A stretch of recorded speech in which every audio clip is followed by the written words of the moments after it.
What if? What if you had a friend who died without knowing Jesus as their personal Savior? What if he or she went to hell? What if one day you received a letter in the mail from beyond? A letter from hell. A letter from your friend in the flames of eternal torment. The following is a dramatic presentation. It was written by a fictitious high school student named Josh to a friend named Zach.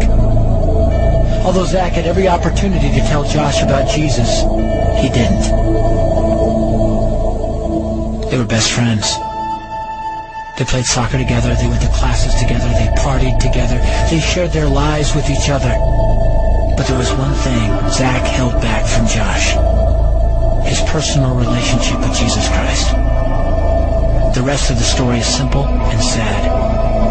A few too many beers, a tragic drive home, a crash, a death, a funeral, a letter. Here is that letter in its entirety. A letter from hell.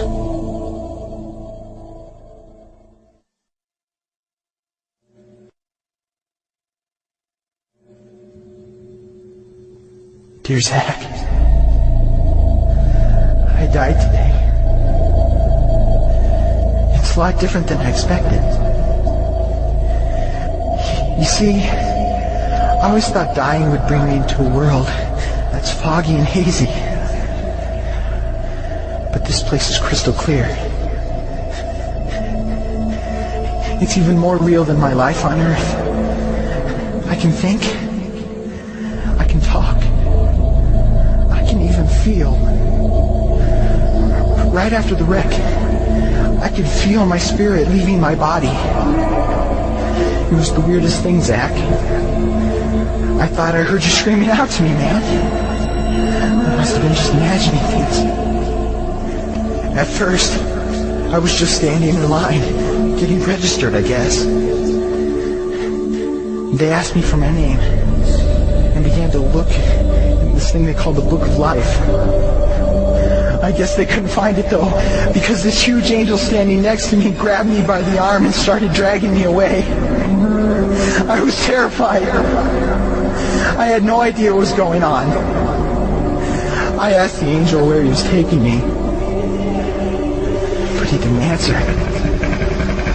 So I asked him again. Finally, he told me that only those whose names were written in the Book of Life could enter into heaven. And the rest would be condemned to hell forever. Man, I was scared.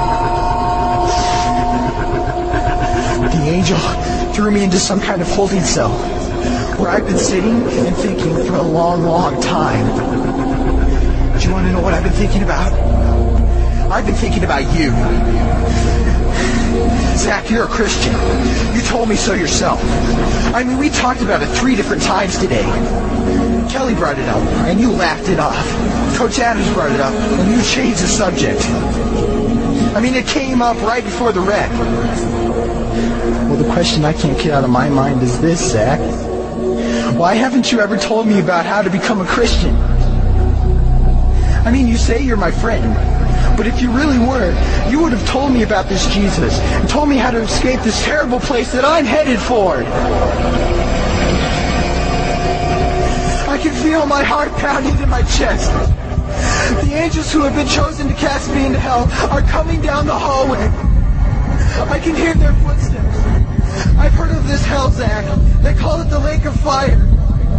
I can't stand it, Zach. I'm terrified. No, the angels are at the door. Oh, no. No! They're coming in, and they're pointing at me. They're grabbing me and carrying me out of the room. I can already smell the burning sulfur and brimstone. I can see the edge of the cliff where hell burns. This is it. I am without hope. We're coming closer, closer, closer. My heart is bursting with fear. They're holding me over the flames. I'm damned forever.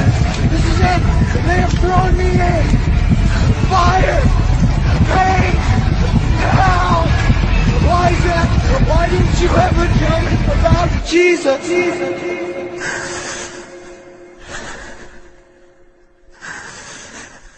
Signed, your friend, Josh.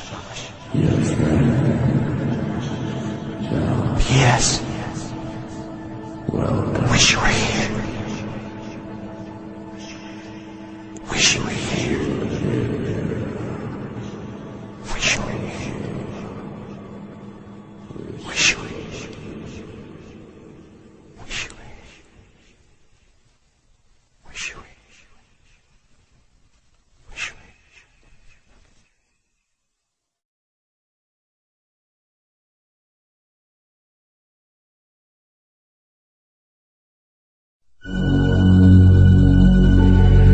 Don't bother me. Don't bother me with souls to save. I have my own agenda. There's school to do, sports to play, important stuff to attend to. Don't bother me with my friend at work. He's got his own religion. I don't have time to change his mind. He'll make his own decision. Don't bother me with that little girl, the girl playing in the street. She's much too young to understand that the Savior she can meet. Don't bother me with the sounds I hear, the sounds of people shrieking, although I wonder who they are. Who are these victims screaming? Don't bother me with who they are. I really don't want the blame. Because it's my friend at work and that little girl.